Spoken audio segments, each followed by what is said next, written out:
first of all, again, thank you very much for coming, and we're really excited that you're all here. If you have any questions while you're here, please go to the information desk at the Graduate School of Education.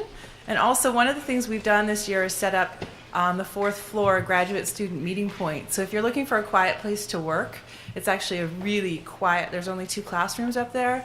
And to make it a little more exciting, we've put a large map up on one of the bulletin boards, and we encourage you to put little stickers to show us where you're coming from. And as well, we were able to go through some of the forum archives this year, and we found the original memo that Shirley Bryce Heath wrote to Del Himes. So it's framed with the original program, and there's something else, but I don't remember what. So go upstairs to the 4th floor and explore, and if you need a quiet place to work, go there as well. So I'm going to introduce Gerald Campano now, who's the convener for Practitioner Inquiry Day, and have a wonderful day, everybody. Thank you.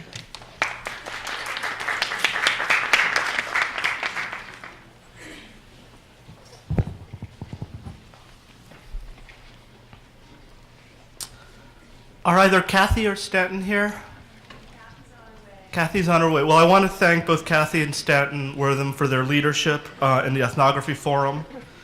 And I also want to reiterate gratitude to Rachel Skurlock-Lowe, and also Rita Harvey for their exquisite coordination of forum events, and all the other students who volunteered. Let's give Rachel a round of applause. Alex Besesnik, one of my close colleagues, has done so much to both conceptualize and help organize the forum. I want to thank him.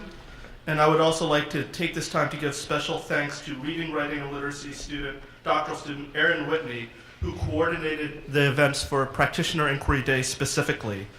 Erin, can you stand up? And Erin recently accepted a position as an assistant professor in California, so that is fantastic. As well as master students Jacqueline Fisher and Lindsay Cicchino, who are not here, but who really worked tirelessly to make this happen. And I also want to honor Nancy Hornberger, whose leadership in the forum, who's retiring from the forum, or who has retired from the forum, but who's just had incredible stewardship of the event over so many years. So, Practitioner Inquiry Day was initiated in 1987 by Susan Lytle and Marilyn Cochran Smith, and grew from the burgeoning interest in teacher, critical action, and participatory research. Over the years, there have been a number of featured speakers, groups, and individuals from around the US and internationally who have attended and presented during Practitioner Inquiry Day. The participants are K-12 teacher researchers, community college and university practitioners, public and independent school leaders, youth, community activists, parents, and others who share a commitment to democratizing the discourse around teaching, learning, and leading to include the voices and ideas of a wider span of participants. I am particularly thrilled this year at the number of youth and community members attending this forum scheduled today, including families affiliated with St. Thomas Aquinas Parish in South Philadelphia who are investigating issues of educational equity. We also have a history of bringing keynote speakers who are luminaries in the field of practitioner and community-based research, including, of course, Susan and Marilyn, Linda Christensen, Sonia Nieto, Gary Anderson and Catherine Herr, Pat Carini, Yolanda Celia Ruiz, Vivian Vasquez, and Valerie Kinlock. Several years ago, on the 25th anniversary of Practitioner Inquiry Day, and in celebration of Susan Lytle's work, we initiated a midday forum for presentations that focus on communities of inquiry, with the idea of showcasing collaborative knowledge generation and collective advocacy. This year's midday symposium will feature the Pink Tigers, a Central Ohio teacher inquiry group that has been meeting for the past 11 years. They will be discussing and sharing research about how LGBTQ and gender creative students, parents, and families experience school spaces. After 29 years, so next year will be our big 30th anniversary, Practitioner Inquiry Day remains faithful to its roots and still provides a dedicated space for educators to come together and inquire into, theorize, and collectively make meaning of their sites of practice. This year's forum's theme, mobility, multiplicity, and multimodality, theoretical innovation in educational ethnography extends a legacy that many in this room are a part of. Theorizing what it means to conduct research from locations of practice and activism, and innovatively developing methodologies that take seriously a multiplicity of perspectives and ways of knowing. Research that strives to work alongside and in solidarity with teachers, students, families, and communities. We are excited for all the promise Practitioner Inquiry Day holds, and we both honor our past and move into the future, committed always to access, equity, and positive social transformation. This year, I am deeply, deeply honored to introduce Dr. Mollie Blackburn as our plenary speaker. Mollie Blackburn is a professor in the Department of Teaching and Learning at The Ohio State University. Mollie's research focuses on literacy, language, and social change, with particular attention to lesbian, gay, bisexual, transgender, queer, and questioning youth and the teachers who serve them. She has published in the very top venues in our field, including Reading Research Quarterly, Research in the Teaching of English, and Teachers College Record, among many, many others. She is the author of Interrupting Hate, Homophobia in Schools and What Literacy Can Do About It, and the co-editor of Acting Out, Combating Homophobia Through Teacher Activism. She has received the Willa Inglis Award for her work in areas of gender, sexuality, sexual orientation, and young people, the Queer Studies Special Interest Group of the American Educational Research Association's Award for a whole body of work, and the Alan Purz Award for an article deemed rich with implications for classroom practice. So while I'm inspired, and quite frankly a little bit intimidated and overwhelmed by Dr. Blackburn's incredible scholarly output and groundbreaking contributions to the field, on a more personal note, I have always been humbled by Mollie's grace, compassion, and generosity as a human being, and courage as a scholar. Some of my fondest memories of graduate school involve presenting with Mollie and other amazing peers, including Elizabeth Contafio and Lisa Gelsner, on several panels organized by Susan Lytle.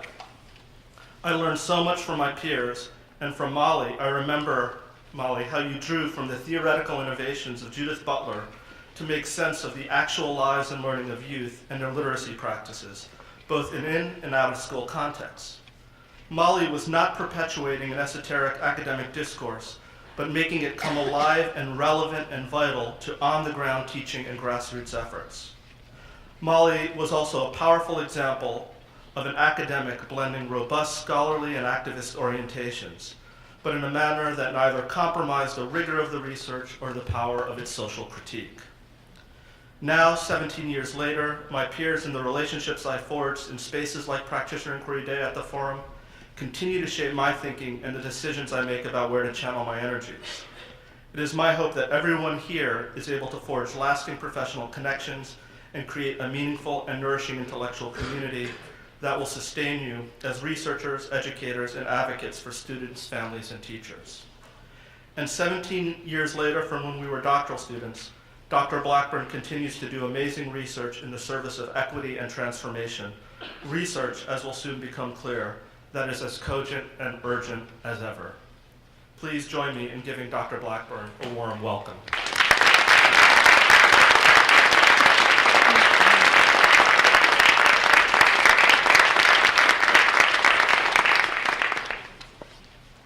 I feel like his introduction was probably better than my talk is, and so maybe if you could just kind of keep that in your mind. Thank you very much, Daryl. And thank you all for being here so early on a Saturday morning. I'm really happy to see you here. I'm glad I'm not solo. And thank you also, all of you who've been helping to organize and support me. I really appreciate it. So the project I'm going to share with you today is, as you can see, very large up here. Exploring the teaching and learning of LGBT-themed literature in a queer-friendly high school. I want to thank, before I get started, the Spencer Foundation and NCTEC's research initiative have both helped fund the project, so I'm really grateful for that. And Ryan Shea, where are you, Ryan? Yeah, there's Ryan. Ryan Shea has worked on the project as a research apprenticeship and as a graduate research assistant. And Mindy Rhodes, who is my partner, has helped me with slides because she has an artistic eye. I don't. So, all right, so let's see. The project I'll share with you this morning explores what happens when senior high school students at an arts-focused charter school, which explicitly strives to create and maintain a queer-friendly context, opt to take a semester-long course focused on LGBTQ-themed literature. The study strives to provide teachers with insights on the possibilities for engaging adolescents with LGBTQ-inclusive curricula so that they might make schools more inviting for LGBTQ students to learn, flourish, and contribute to the enrichment of others. In some ways, I feel like I've been working toward this project for my entire career. When I was a middle and high school English language arts teacher at a neighborhood public school in Athens, Georgia in the mid-90s, I was part of a teacher inquiry group called LEADS, which was an acronym for Literacy, Education, in a Democratic Society, led by Jo Beth Allen. I focused specifically on race and class privilege in classes intended for students identified with intellectual gifts, but I never considered the importance of sexual identities and gender expressions in my work as a teacher, or at least not with respect to non-heteronormative or non-cisgender people. Really, this isn't so surprising considering the fact that during the time it was reported in the local newspaper that two teachers, both women, in a nearby district were kissing each other in a car parked near the outlet mall on a school day. They had been seen by a student and a parent, and they were fired. In this time and place, being a gay teacher seemed all but impossible. In fact, it was not until I made the decision to leave the classroom for graduate school that I allowed myself to explore questions around sexuality in my life a year before I started exploring them in my scholarship. Susan will remember this because I came to her front door and said, I think I'm questioning my sexuality. She was my advisor my first year here at Penn. At the recommendation of Jolly Chrisman and Elaine Simon, I started working and researching with LGBT youth in the Attic, a center designed to meet their needs locally here. The relationship between the center and the schools in that time and place was evident on the first day I walked into the Attic. I was being interviewed by a group of youth leaders, one of whom asked me what I was going to do to not be a teacher in their center. And although I was initially troubled, or probably more honestly annoyed by the question, I came to understand it. Schools were not good places for these young people. Some of the young people and I worked together on a speakers bureau to teach teachers and students how to work better with LGBTQ youth. We'd go into classrooms and start off by asking them to list off all the words they had ever said or heard to describe women who love women, men who love men, and so on. Students would call out the most hurtful words we had all been called in more vulnerable contexts. Explicitly, our purpose was to get the words out there, explain their histories of hate, and establish guidelines for the language we'd use and the language we'd expect them to use. Implicitly, though, it served to prepare us, forced us to brace ourselves, proved to us that we could take it. For just those 30, 60, 90 minutes, we could be together in school, do our work, and get the hell out. The idea of doing sustained work in schools focused on LGBT people seemed all but impossible, but in no way desirable. Over 11 years ago, my friends and colleagues, Caroline Clark, who is here, right there, Janine Copenhaver-Johnson, Jim Buckley, and I started a teacher inquiry group, the one that Gerald mentioned earlier, the Pink Tigers, and who will talk later today, to teachers committed to combating homophobia and transphobia in Central Ohio schools. The Pink Tigers were and are teachers in schools. They were doing the work, but of course there were constraints. Some Pink Tigers talked about their GSA, their Gay Straight Alliance students, wanting to read LGBTQ-themed books, but couldn't within the constraints of their schools. So Caroline Clark, who will lead the aforementioned panel discussion, and I helped to start a book discussion group.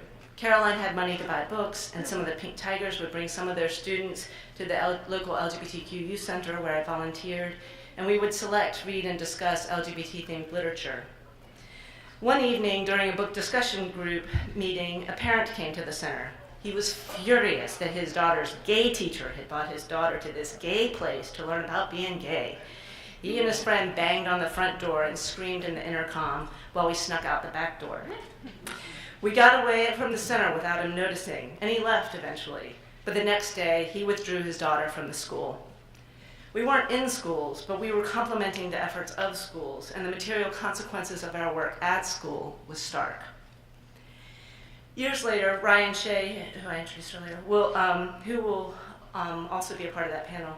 And I started teaching an LGBT literature course at that very same school. I'm currently conducting teacher research in that class. So I've made my way back to the classroom, and I brought my commitments to LGBT people with me in a sustained way, something I would not have understood as possible 15 years ago. And I'm in the Midwest. But I'm also at a charter school. I'm deeply conflicted about charter schools, in part because of this school. It's a grassroots charter school that actively recruits at local LGBTQ events like Pride, and it strives to make school a place where LGBTQ students can thrive. As a result, it has a 30 to 40% population of students who self-identify as something other than straight and cisgender, and all students are expected to be not homophobic or transphobic. As such, it is a school where the LGBT literature course is possible. Another way that my experience here is dramatically different than my previous teaching experience is that my classes are tiny. I've had 14, 8, and now 10 students in the 3 terms I've been there. Initially, the class lacked the racial and ethnic diversity I had experience with, had hoped for, and really expected given the school's demographics. But the racial diversity has improved across the 3 semesters I've taught the course, going from almost all white to about half white students, half students of color. So I'm getting closer and closer to the previously unimaginable, little by little. But this is really just my story. Let me step back for a moment and consider the story of the field. National surveys of LGBT youth show that schools are hostile environments for LGBT students. Quote, the overwhelming majority of whom hear homophobic remarks and experience harassment or assault at school because of their sexual orientation or gender expression. As a result, many LGBT students avoid classes or miss entire days of schools, unquote. The higher level of victimization reported, the higher the absentee is reported, which in turn, quote, hinders LGBT students' academic success and educational aspirations. Kosky et al. Found that, among other things, LGBT-inclusive curriculum can counter the spiral. Schools with LGBT-inclusive curricula are less hostile for these students, and they are more likely to stay and succeed in school. Few LGBT youth report being offered such curricula. Secondary English language arts courses with a particular focus on literature have been the sites of the majority of studies of LGBT-inclusive curricula.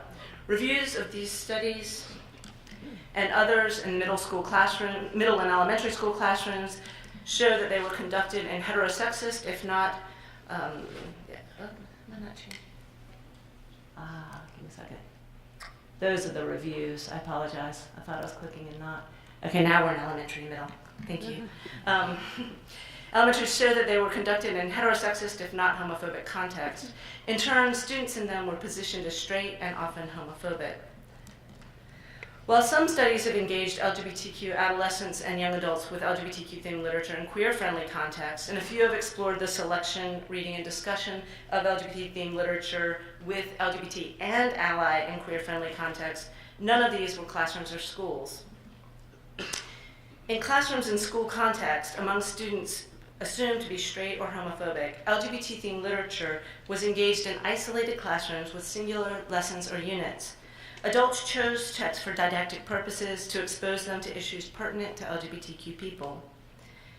This meant that texts worked as windows into the lives of LGBT people, but not as mirrors of LGBT people. Moreover, texts selected were almost entirely what Cart and Jenkins recognized as homosexual visibility, rather than gay assimilationist or queer community or consciousness, which is their heuristic. This means that chosen texts made LGBT people visible, but they did not show them like straight people, as gay assimilationist literature would have, or in support of communities, as queer community literature would. Even though some version of the acronym is used in many of these studies, they mostly focus on lesbian and or gay-themed literature and not bisexual, trans, or queer-themed literature. This study strives to fill the gaps in the field by being conducted in a classroom and school that actively works to be queer-friendly. Texts that promote LGBTQ visibility as well as agency have been read across each semester. They have been used as windows, mirrors, and doors. Doors. I wanted to make sure I was giving my credit. been used as windows, mirrors, and doors into familiar and different worlds. As such, this study strives to provide new insights on the possibilities for engaging adolescents with LGBTQ-themed literature in classrooms and schools. And a slide that has had to be up here like a million times across the years. Thank you for your leadership on that, Susan. This slide is grounded in the conceptual work of practitioner research, or more specifically, teacher research. As you know, teacher research is the systematic and intentional inquiry of a teacher into his or her own practice. It makes important contributions to educational research by offering a significant alternative to research conducted by researchers on teachers. That said, this is sort of a hybrid project of what is typically possible in teacher research and what is typical in other kinds of ethnographic studies. So, for example, it is because I am teaching only one class at the high school that I can sit in my car after class and flesh out field notes. But it is also because I am teaching that I cannot take detailed field notes during the class. And it's because I'm affiliated with a university that I've had the privilege of using grant funds to hire a graduate research assistant, thank you, Ryan, to manage data, but also because it is because I'm a teacher that I budgeted for the purchase of course materials, like class sets of books that were not previously a part of the school's curriculum. Really, I'm just trying to make do with the resources I have to learn something about how to create and engage students with LGBTQ-themed curricula. Okay, so let's shift our attention now to the class. I'm going to show you 3 overviews. First, I was thinking you might not be able to see it, but I think with that screen you might be able to. So let's see. Can you see that? Okay, so the first, I can. So the first semester that I taught the class, I'm in the 3rd semester, you can see what I've taught, the focal text and the complementary text. I started with Beyond Magenta, which I'll tell you more about. I'm not going to go through all of them. I'm really pointing, we did kind of a unit on memoirs and then a unit on short stories. We read Aristotle and Dante Discovered the Secrets of the Universe, and watched videos or looked at art that complemented the literature that we read. In the 2nd semester, one big change, which I'll talk about more, is I started with a historical overview that I hadn't done before at the recommendation of one of the students. And then I looked at Beyond Magenta again, excerpts of Fun Home, both in trying to get students to write memoirs. I started having questions about the relationship between race and religion, so we read If You Could Be Mine by Farazan, which I'll talk more about, and again, Aristotle and Dante. And then the semester we're currently in, so, it's not full yet. We still got more to go. But one of the big changes I've made here is I was still interested in how to provoke further discussions around the intersectionality of race and sexuality, and so I added the poem by Pat Parker, Where Will You Be?, Huey P. Newton's speech to the Black Panthers about gay liberation and women's liberation, at their recommendations of Lance McCready.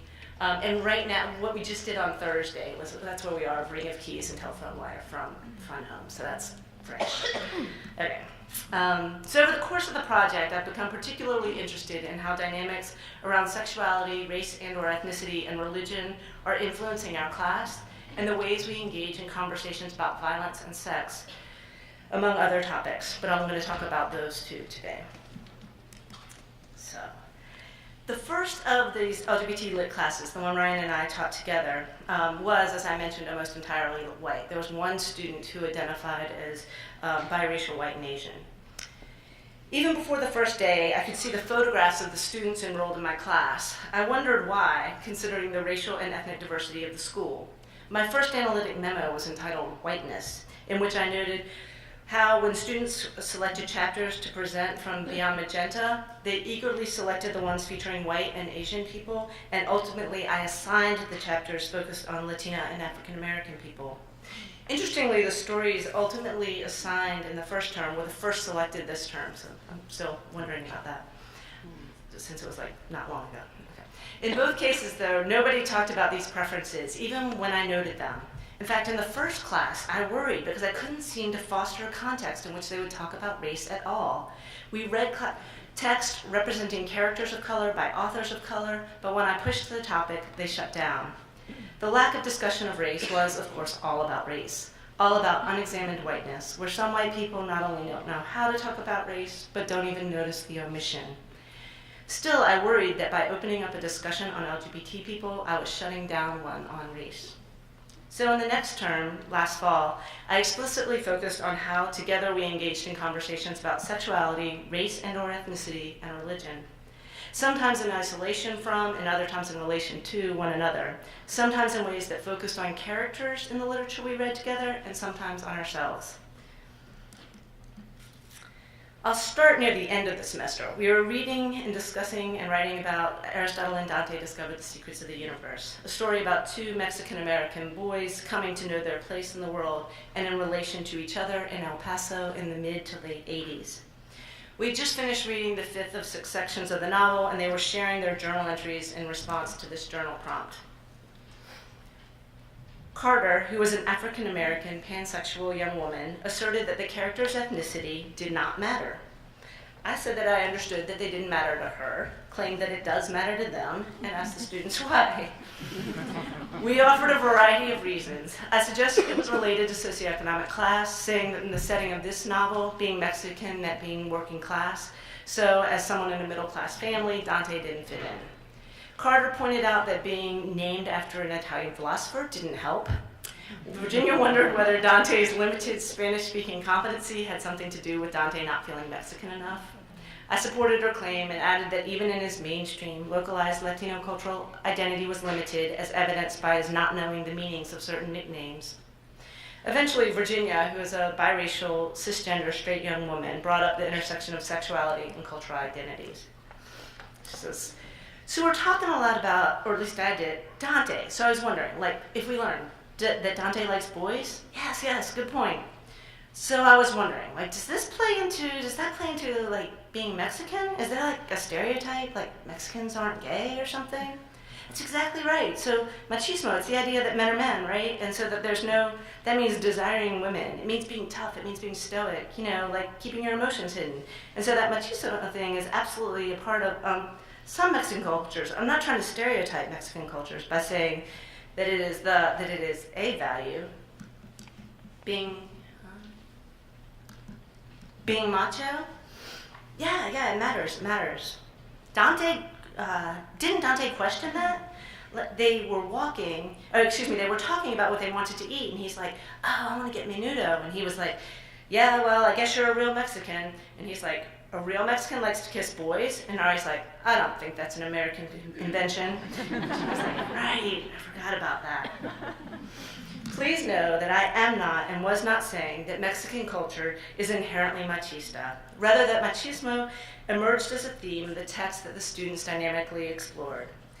Thus, in the discussion, we explored the articulation of socioeconomic class, language, nomenclature, cultural knowledge, sexuality, and gender in constructing one version of a Mexican identity, that is Dante's. I assert that discussions of intersectionality of characters in literature are more possible in English language arts classrooms when any single piece of literature is not the only piece of literature that invites attention to specific social and cultural identities. In this case, because Aristotle and Dante discovered the secrets of the universe was not the only literature we read representing young men experiencing same-sex desire, it provided us with an opportunity to talk not just about their sexual identities, but how their multiple identities articulated with one another.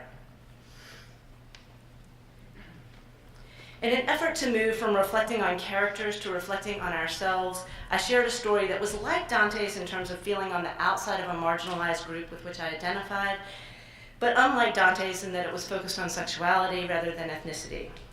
I told about how when I was first coming out, in Philadelphia, I attended a monthly queer women's social gathering. The first time I attended, I felt dismissed. I later understood the dismissal as being in part about looking inadequately lesbian, and in part about being interpreted as a threat to other femme lesbians in the group. The second time I attended the group, my partner came with me, and the feeling of dismissal disappeared. I came to understand the later acceptance as my being easily identified as gay and not at all a threat because I was with a woman. I concluded by saying, I guess that's why I think it shouldn't matter, but it does. It made me feel isolated. Mac built on my story, not explicitly telling their own, but empathizing. They said, especially from a group that you identify with, especially you identify as a race or a gender or identity or whatever, and you're left out because you don't meet the requirements that you have, I guess, that are there. The notion of cultural requirements stood out to me, so I named some, like the requirement to like a particular kind of music, or to speak a particular language or language variety. And this provoked both of the African American students in the class to share. Carter responded first. Recall that Carter had earlier asserted that connecting with social and cultural identities didn't matter, and she did it repeatedly and emphatically. But now she said, actually, now that I think about it, I get that, especially because like there's a high stereotype of what kind of like music Black people are supposed to listen to. I'm like, I don't think I meet this requirement at all. She went on to say, I don't like the same styles of dress or anything like that. I just don't meet them at all. And so like, yeah, that does center me away. Like, especially when I went to a predominantly Black school, I was like, I can feel the hate radiating off of all these people towards me.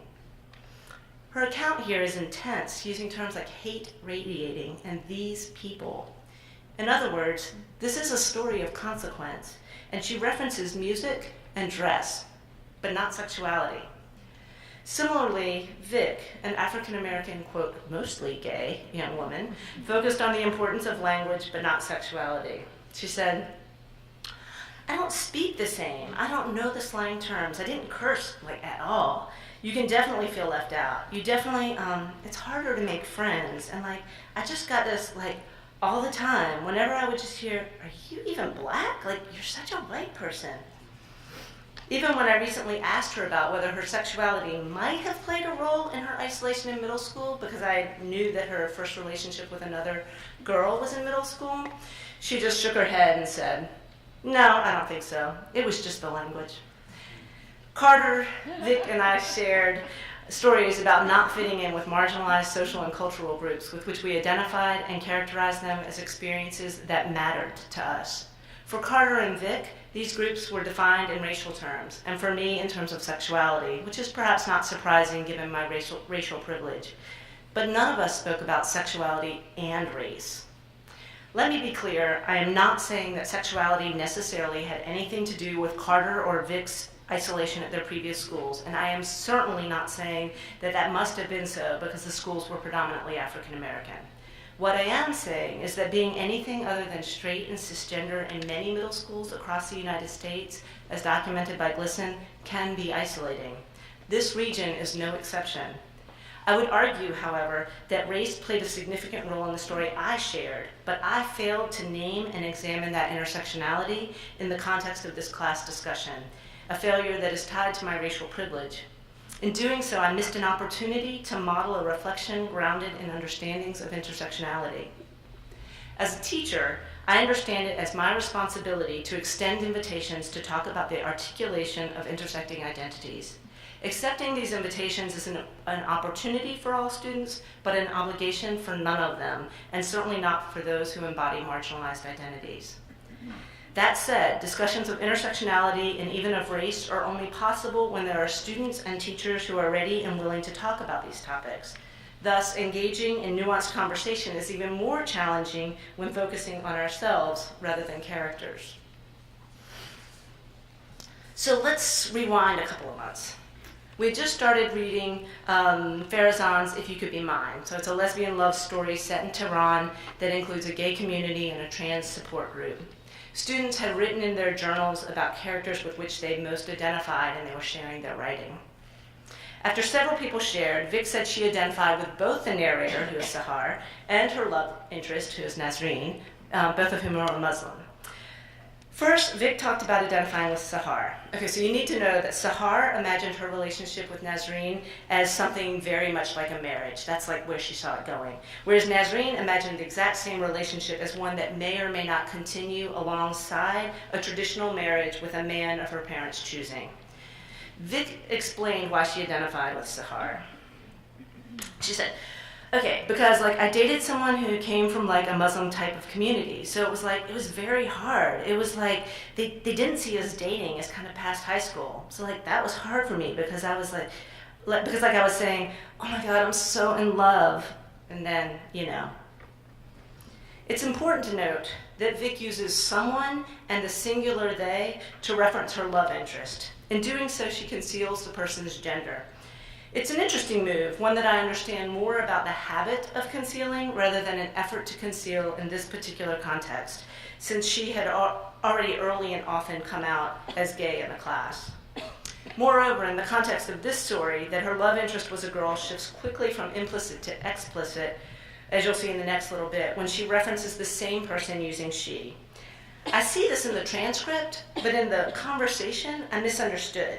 I thought they was plural, and I thought it was referencing the person's family members. So I asked, so they knew you were dating? No, they would have killed her. She understood. She went flipped right to my plural use. Why? Because it's just like not even a thing. Like I don't know. She was saying like in her religion, like nobody is open about that unless you just don't want to see your family ever again. Then Vic went on to explain why she also identified with Nazarene. She said, but also Nazarene, because I feel like it's like, I don't know, it's like we can date, but then it's like eventually you feel like you're going to have to just do what your parents want you to do, which is sad, yeah. In class, I was confused. I was understanding you as referencing Vic's former girlfriend, which would suggest that Vic was continuing to identify with Sahar, but she clearly prefaced this comment with an indication of identifying with Nazarene. So this makes sense when the you is understood as a self-reference. That is, Vic is referring to herself in relation to Nazarene. That is someone who will eventually have to do what her parents want her to do by squelching her desire for women and feigning a desire for men, or at least for one man.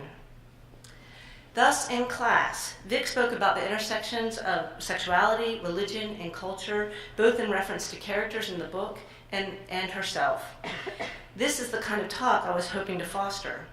It seems to come more easily and often and with more fervency at the intersection of sexuality and religion than at sexuality and race. In fact, across the data collected thus far, there are many, many, many references to and discussions of the intersection of sexuality and religion. Oftentimes, but not always, the intersection is characterized as one of pain and isolation, but it's rarely one of unfamiliarity. Not surprisingly, in this context, the intersection is more typically attentive to Christianity than this particular example illustrates. But still, people know the place. They can talk about it. I'm left wondering then what we might learn from our facility of talking about the intersection of sexuality and religion that might inform our talk about the intersection of sexuality and race. Consider for the moment the anecdotal. There are students in the school who come to me to borrow books. A Muslim woman who borrowed and read and loved If You Could Be Mine. An African-American lesbian who borrowed Audre Lorde's Sister Outsider, Jacqueline Woodson's Autobiography of a Family Photo, Pat Parker's Black Movement, Sharon Dennis Wyatt's Orphea Proud, among others. I asked the former student, why aren't you in this class? And she laughed and said her parents would never allow it. I didn't have to ask the latter student. I knew. I had spoken to her parents at some length before they withdrew her from the class. In the first semester, there was a white, cis, straight young woman who never turned in my letter for introduction signed by her guardian and didn't submit her IRB forms until her 18th birthday because her Christian grandmother would not approve. Currently, I have a Mexican, cis, straight student whose stepfather signed the IRB forms because her mother would not because of her commitment to Catholicism. In other words, the intersection of sexuality and religion is one of much traffic, but it is not homogeneous. It is indeed diverse. And even though it might be painful and lonely, even in its busyness, I think it still might be a place to go, to learn how to navigate difficult situations with caution and care, because doing so is a matter of consequence, much like the intersection of sexuality and race. In shifting to the other things I want to explore with you this morning, go back with me a bit to just before I started teaching the class with Ryan. It was around this time that Caroline Clark and I had published an article entitled Scenes of Violence and Sex in Recent Award-Winning LGBT-Themed Young Adult Novels and the Ideologies They Offer Their Readers. Still, when it came time to teach the class, I included many texts that named and described homophobic, transphobic, and misogynist violence, like Aristotle and Dante Discovers the Secrets of the Universe, Beyond Magenta, Mean Little Deaf Queer, among others. And I deliberately excluded scenes with explicit sex scenes, like Blue is the Warmest Color. But I did so with internal conflict. I really was not sure what the right thing to do was. It was April in the Spring 15 class when we were reading short stories to prepare students to write their own. One of them was Francisca Leoblanc's story, My Virtual World, which is about two young people who fall in love through navigating the challenges they experience. One is a self-injurer and the other is a trans man. We read it in Reader's Theater style, and I read the part of Rebecca. I read this part aloud. About 2 years ago, I started cutting myself. It was the weirdest thing. I felt so powerful. I don't admit this to most people, but it was beautiful. The way the blood beaded on my skin and that feeling of being close to death, but in control of how close. And Parker in the class rubbed her eyes, stared forward at nothing really, then squinched her eyes up tight, and we continued reading. Parker bit her nails. I read, I stare at the untouched skin on my wrists. It is so white and smooth still. It reminds me of a canvas waiting for its paint. Parker got up from her seat and left the room. Later in the same class, well after Parker had returned, students were drafting their short stories, which they would ultimately share with the class. A student asked me about the limits, not like time limits, but like whether violence and sex could be included in their short stories. I opened up the question to the class. I said, the question that we're talking about over here is about censorship, or what limits or what lines we want to draw to make people okay hearing one another's stories. So are there things that you don't want to hear about, things you feel? What are the lines in terms of what you consider to be acceptable to listen or read? By framing the issue as censorship, I framed it as something negative, that like it would be a bad thing to limit what students could write about. So it's not surprising that initial responses were things like, I don't really have a line, go all out. I then, however, reworded the question. I said, okay, is there anybody who feels like, I don't want anybody to feel vulnerable listening to one another's stories, so if you have a line, I want to give you a chance to make it explicit. And then the rest of us can honor that. But if you're feeling like it's fine with me too. The reframing invited Parker into the conversation. She said, I don't want to be the one to censor anyone's stories because it's art and I respect anything you guys write and I just can't guarantee I'll be able to sit through it. Okay, so tell me more about that. So today's story wasn't, a positive thing for me, so that's why I dismissed myself. Yep, I hope that was okay. Of course, yeah. It's just as a writer, there are some things that you need to write about, and if it helps you, congratulations. But for hearing it from me isn't always going to be helpful in the same way it was for you. Right? So my story, there are things I'm going to talk about, things that may be uncomfortable for some people, but it's something I need to do. And if anyone is uncomfortable with it, I do not mind your dismissing yourself or you distracting yourself, I think is fine. Yep, and she's looking at her phone to model distracting yourself. I was yep. She's I don't know. Everyone's got to have their opinions and feeling about art, and I don't want to be the one who's saying, please don't. So here, Parker grappled with the notion of censorship, which she rejected as a viable way forward, and landed on an alternative that provided students a couple of ways of uncomfortable situations created by stories might otherwise have been censored. Another suggestion that we practice mild censorship, for lack of a better term, she said, quote, I guess just if there's a line, it's okay to kind of go over it, as long as it's just not extreme. It shouldn't be straight pornographic or be explicitly detailed violence. This suggestion, however, was flatly rejected when Corey said, okay, I can't promise I won't do that. So another student suggested trigger warnings. She said, there we go, sorry, I apologize. I think that if there's a line that you're worried about, that you're going to cross that, you can always beforehand kind of trigger warning it, because I'm just throwing it out there right now. At least what I'm writing, I'm going to put forth the effort to write this story, and then I'm going to write it how it is, how I see it happening. So trigger warning for abuse. That's something I'm throwing out there. So if there's something that somebody else likes to throw out there, so at least people can be aware that it's going to be an uncomfortable situation to be in, so you can excuse yourself from that, or you could be prepared for that. Parker immediately affirmed the idea, saying, yeah, a warning would be nice. Feeling conflicted about the notion of trigger warnings, I synthesized what I understood the class as asking for. Okay, so then what I hear you saying is that in your writing, do exactly what you want and need to do. You'll get feedback from peers, you'll get peers' warnings from that, and then we'll understand if someone needs to step away. Students agreed on this with nods, and this guided our short story sharing. The stories shared included much violence, some of which was sexual in nature. There was, however, no consensual and pleasurable sex, and no one was so bothered by the content that they left the room. It was a couple of weeks later when several of us were talking about the short stories. There was a story about a schizophrenia-induced suicide, about a paternal sexual abuse. But Parker said, the only one that really threw me for a loop was Karen's, because she's such a shy little chick, and I really never got to talk to her, and then she was like whipping out the narrator as a rapist, and it was like, this is so twisted. It was good. There seemed to be no limits on the violence, even sexual violence, that students were willing to appreciate in their classmates' writing. The discussion then led to sex, or the lack thereof, not only in the short stories, but in everything that we read in the class. Reese and I, in particular, talked about whether or not we could read sex scenes from LGBT literature in class.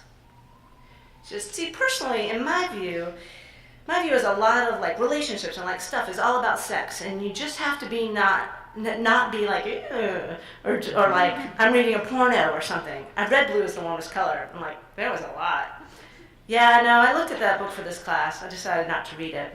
Yeah, but like part of the reason I feel that story should be eliminated because it was a graphic novel, and it would be more graphic. And then it's like, it's a difference if it's written versus, because it's not appropriate to show us pictures. But to have it like hinted at or like skirt around it and just like include it, that would be more okay, because I think it is part of a deeper understanding of relationships. Here, Reese drew a line between graphic sex scenes and prose sex scenes, explaining the former is inappropriate for school, but the latter is not only appropriate, but also important, because sex scenes have something to teach their readers about relationships, which is one of the arguments Caroline and I make in our discourse article, with the added question of how images are distinct from words when it comes to sex scenes in schools. Parker, however, took a different stance. She said in her critique of Ari and Dante, it's not that I want a paragraph about them like, it's not about the seriousness of sex, and I don't see it as like a necessary thing to include. I just wish that love were portrayed less like flowery. If you've read the book, this is the exact scene she's referring to. In other words, she didn't need sex scenes to understand relationships in literature, but she needed the love scenes to make sense relative to the characters involved in them. The former summer, which was last summer, I received an email from Reese entitled LGBTQ Comics. In it they wrote, "Hi, I was reading an LGBT comic and I think it would be great for your class. Where I've gotten to, it's gone through 2 gay boys story, 2 lesbians, and I'm in a transgender F to M story. The stories I find great, but there is sex mentioned. And 1 point nudity with the girls. I'm not sure if you found it, but here's a link. I hope the rating is low enough it could be used for a class." These are the books. Here, Reese both refined the assertion she made in the spring and became more tentative in her stance. Rather than asserting that graphic narratives that include sex are inappropriate for school, they asserted that graphic narratives that mention sex can still be appropriate for school, but that those show nudity may or may not. They weren't sure. As I started planning for the following term last fall, I grappled with whether and how to provoke discussions of violence and sex by the literature I decided the class would read. I ordered and read the series Reese recommended. Also in planning for the following term, I listened to Parker's recommendation to include more of a historical overview as an introduction to the class. I started the class with a timeline of queer history and correlated authors to eras, and then I selected some authors to read a bit of. We read Whitman's I Hear America Singing, Hughes' I Too Sing America, Ginsberg's America and a Supermarket in California, but nothing of Howell. We read a bit about Dickinson. We read letters written by Rustin, an excerpt of Lord's Zami, and then we got to Rich. We read several of her 21 love poems, but not the floating poem, Unnumbered, which describes, quote, lovemaking in both literal and metaphorical imagery. That one I cut out and stapled into my researcher's journal. This is poetry, not prose. Does it make it graphic, like Blue is the Warmest Color? What is imagery in relation to images? Where are the lines? Then Anne told me she was asexual. Eventually, she revealed that she was asexual and homo-romantic. She fervently identified with Dickinson.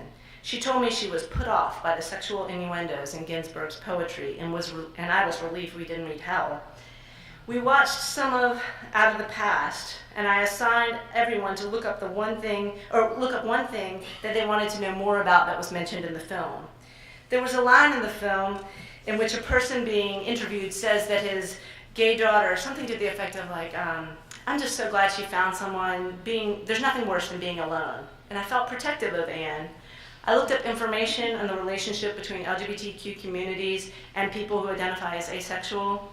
People who see them as connected understand that all of these people embody sexual and gender identities outside of the heteronormative. People who see them as disconnected understand LGBTQ people, or at least LGBTQ people, as being by definition sexual and unlike those who identify as asexual. That logic falls apart. Inclusivity makes more sense to me. But what does it mean for my stance on deciding whether to include sex scenes in our curriculum? In this class of 8, there was at least one who identified as asexual, bisexual, pansexual, and straight. So these were not students who were unaccustomed to reflecting on sexuality. But still, when we read excerpts of Fun Home, paired with songs from Tron Tessori's musical based on Bechdel's graphic memoir, and with excerpts of Terry Gross's interview with these 3 women about the book, play, and songs, I chose to focus on Ring of Keys and Telephone Wire, but not changing my major. Ring of Keys is a song representing a scene in which Bechdel first sees and is totally captivated by a butch woman. At the end of the scene, Bechdel gets the clear message from her father that he does not approve of the woman. Telephone Wire represents a scene after Bechdel has come out as lesbian to her parents via a letter. In this scene, Bechdel and her father are riding in a car, and she's trying desperately to have a conversation about her coming out, and he is actively avoiding the same conversation because of his obsession with his failure to come out. It's a painful scene. Changing My Major, though, represents Bechdel's first sexual encounter with a woman, and it is decidedly joyful. The song I could imagine sharing with the class, and actually did on Thursday, but the excerpt from the graphic novel, I could not. I did not. My current thinking is it's not about sex. It's about love and intimacy in relationships. Students need to see LGBTQ people in loving and intimate relationships to offer a balance to the innumerable images they receive of LGBT people in hateful and hurtful ones. The relationships do not need to be romantic ones, but they can be. They can also be relationships with parents or guardians, parents, peers themselves. These relationships need to be represented in literature, but so too do they need to be taken up for discussion by teachers with students in classrooms. Just as it is not about sex, it is not about violence. It is about hate and hurt rather than violence. Scenes of hate and hurt need to be mediated by teachers with students in classrooms, both in isolation from and in relationship to love and intimacy. These scenes may or may not include sex. They may or may not include violence. Moving forward, I will select texts that provoke discussions about love and intimacy to balance those that invite discussions about hate and hurt. They may include sex, they may include violence, they may not, but they will be framed with love, intimacy, and compassion. Okay, so with the explorations of talking about with young people about sexuality, race and/or ethnicity and religion, and about sex and violence, I return to the purpose of the project. That is, to provide teachers with insights on the possibilities for engaging adolescents with LGBTQ-inclusive curricula. Based on the exploration of talking with young people about sexuality, race and/or ethnicity and religion, I suggest that we must enter challenging discussions, not because we know where they will go, and certainly not because we think they will not bother or offend anyone. In fact, we know they will. Instead, we must enter challenging discussions so that we might learn how to navigate them and the people who share them with us. Based on the exploration of talking with young people about sex and violence, I suggest that we talk about love, intimacy, hate, and hurt. Indeed, I think the 2 suggestions inform each other.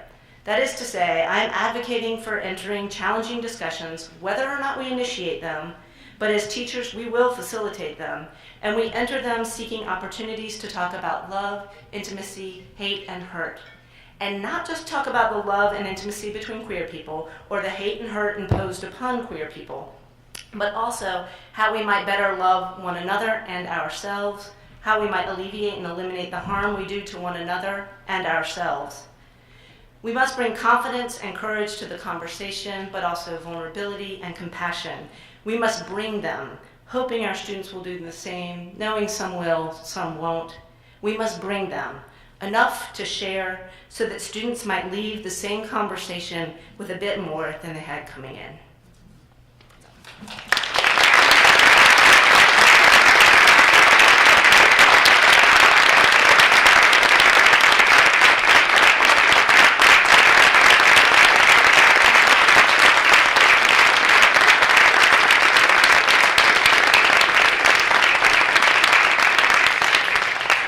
I feel chills. That was absolutely amazing. Thank you so much, Mollie. And we do have some time, I think. Rachel, we have some time. And there's some microphones. So we have some time for questions and thoughts. I know I have so many, but I want to open it up to the audience.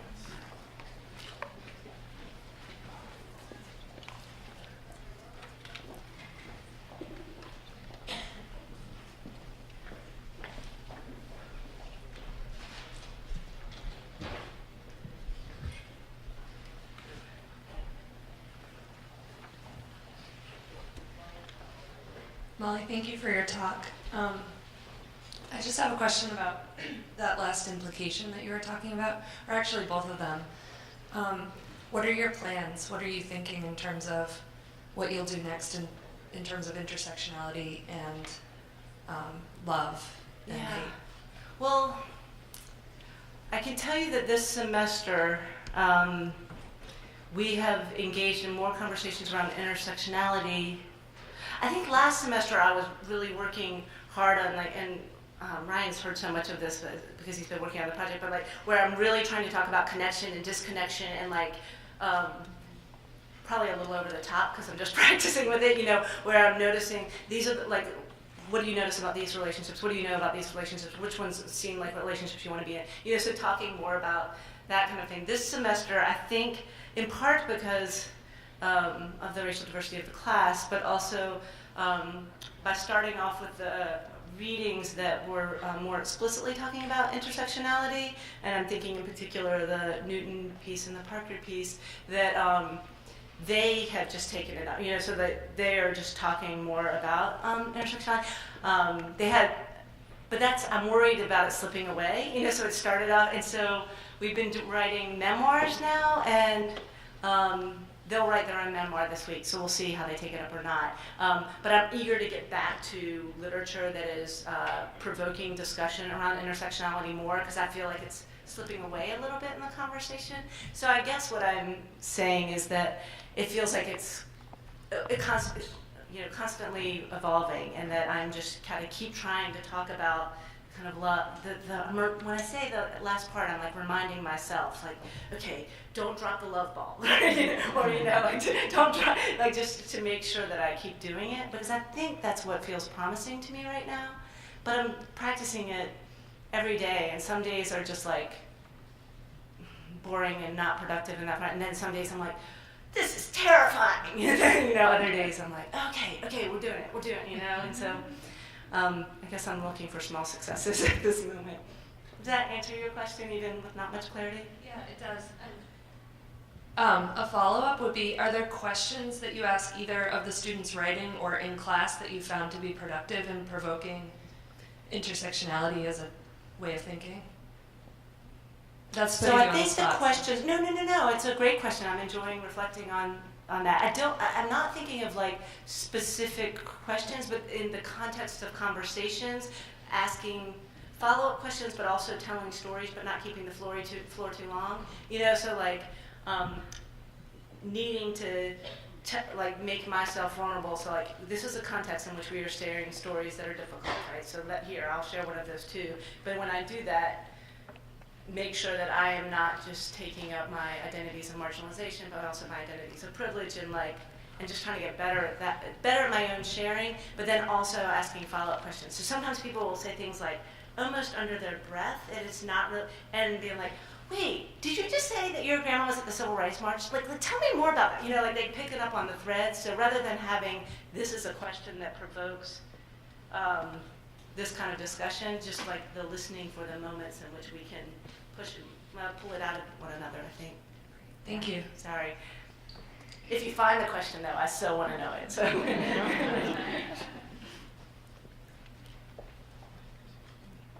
There's a head.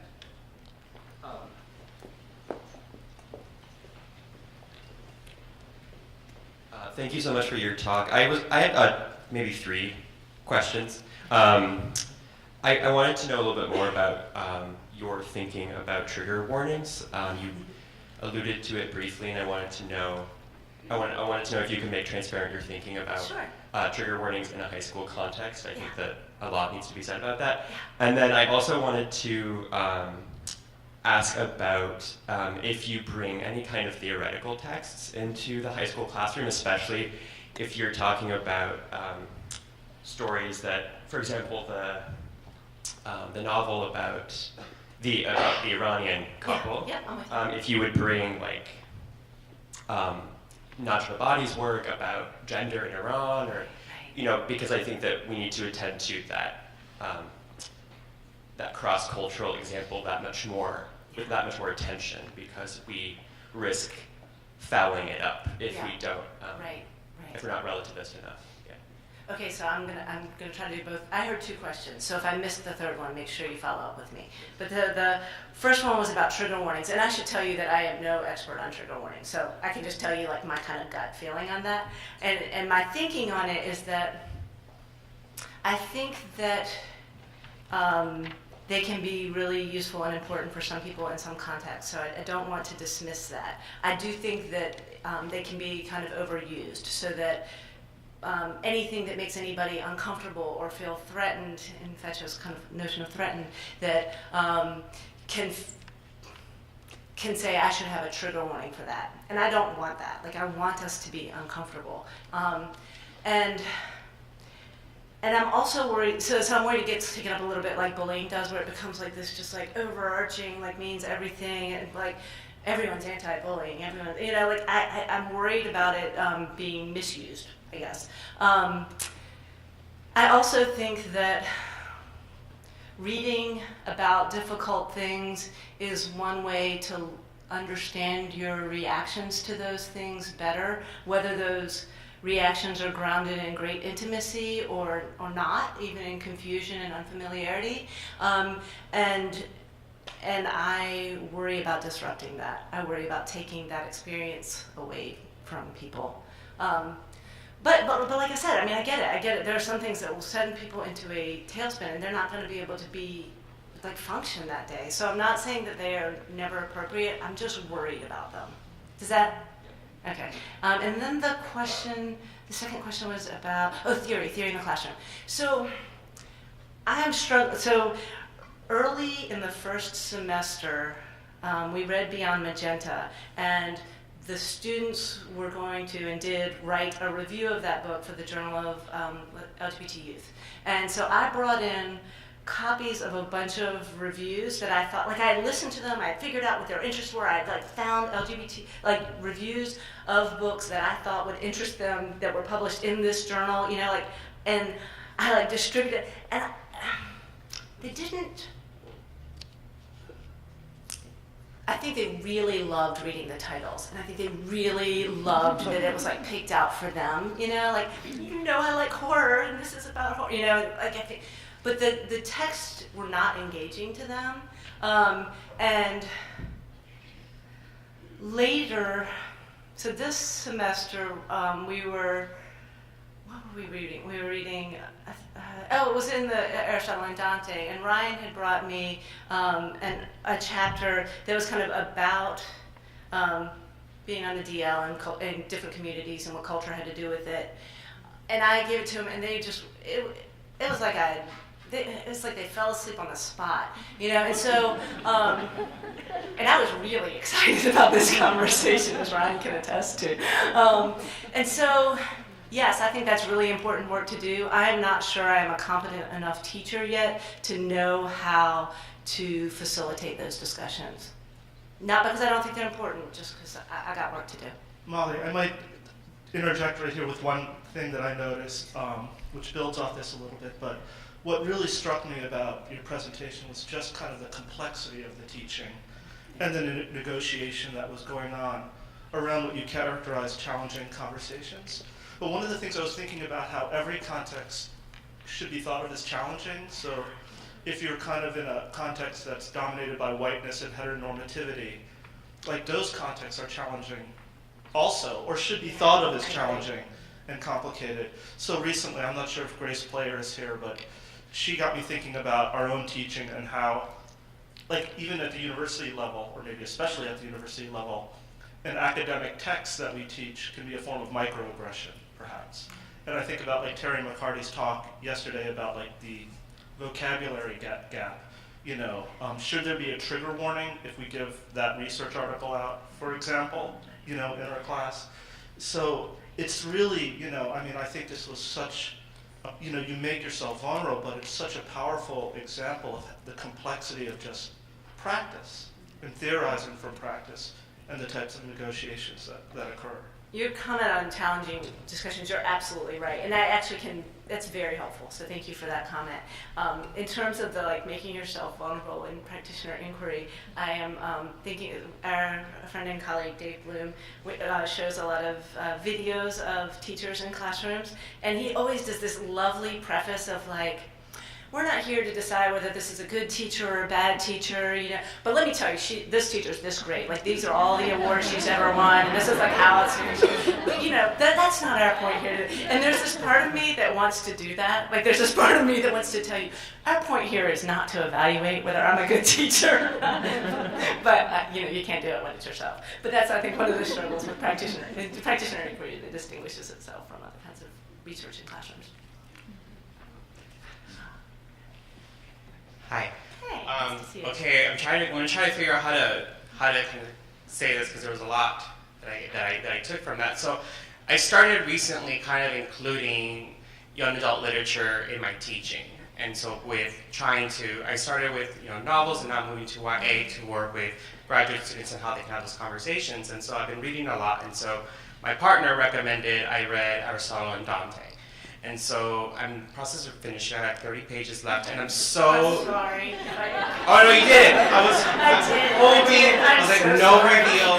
And so I've become so emotionally attached to that book, and so I started thinking about what that was, and I realized that there was a lot of healing that was happening for me in that book because it was representing my experience very well and very truthfully. And so then my partner also felt that way, that we wish we would have had these books when we were younger and how different our experiences would have been. If in high school I would have had access to these books. So I wonder, when you're teaching your graduate students and they are having access to these novels or to these books, what are some of their experiences, and does healing happen in that process? It's a great question. I do want to respond to my ruining the ending for you, is that one of my students said to me, I kind of don't really think it's fair that you've read the book before I'd have. So I'm sorry.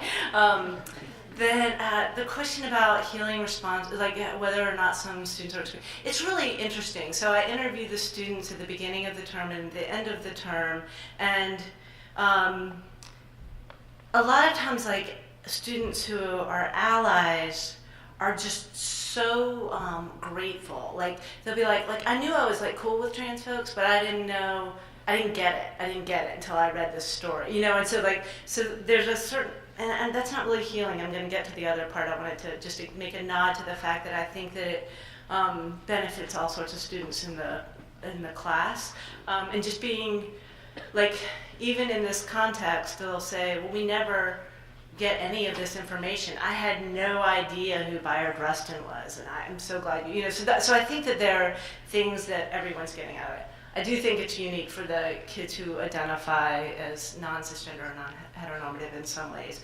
So those, and I'm not trying to neatly group them. It doesn't work out that way. But the stories that are coming to my mind are the people who keep coming for more and more, where the class is not enough. We cannot read enough in the semester to like for it to be. So those are the people who like, you know, those big teacher carts that you know, like you drag behind, like with the books in it, right? Oh, this is you'll know. So, but like you pull them, and there's what the kids like dive into them, you know. And so like, even though they don't necessarily say, well, in interviews we'll say thank you for this character, like I created them, or like or a discussion. So we'll have a particular discussion that seems like it's been really positive for them, or helpful, or useful. It may be healing. Healing feels so huge to me that I feel a little nervous to take that on. But I hope for that. And I think yeah, like I think it's soothing to them. I think it's and also troubling in ways that are really productive. So I think so. It's interesting. The first class, it felt like people who'd been chomping at the bit for this kind of class took it, and so it was like full of people who identify as queer in some way or more so. And now it's not like that. Now it's there's more diversity and balance around sexual identity and gender expression. And so that's another interesting kind of like ways that they take up the literature differently. Like some fewer people know the language of queer communities, you know, and so we'll be surprised by certain words or won't understand certain words, you know, so that we do a little more background talk than we had done in the first class, where those were people who had been to pride parades or, you know, that kind of thing. Yeah, I like the word healing though. It's getting taken up a lot. I like. David Kirkland's talk recently at NCTR was really focused on healing. Joanne Larson's work has been talking about healing a lot, so I'm glad that you're bringing that up. Thank you. Unfortunately, we have to come to a close right now, but I think it is wonderful that we are ending on the theme of healing. So thank you for that. And let's give Dr. Black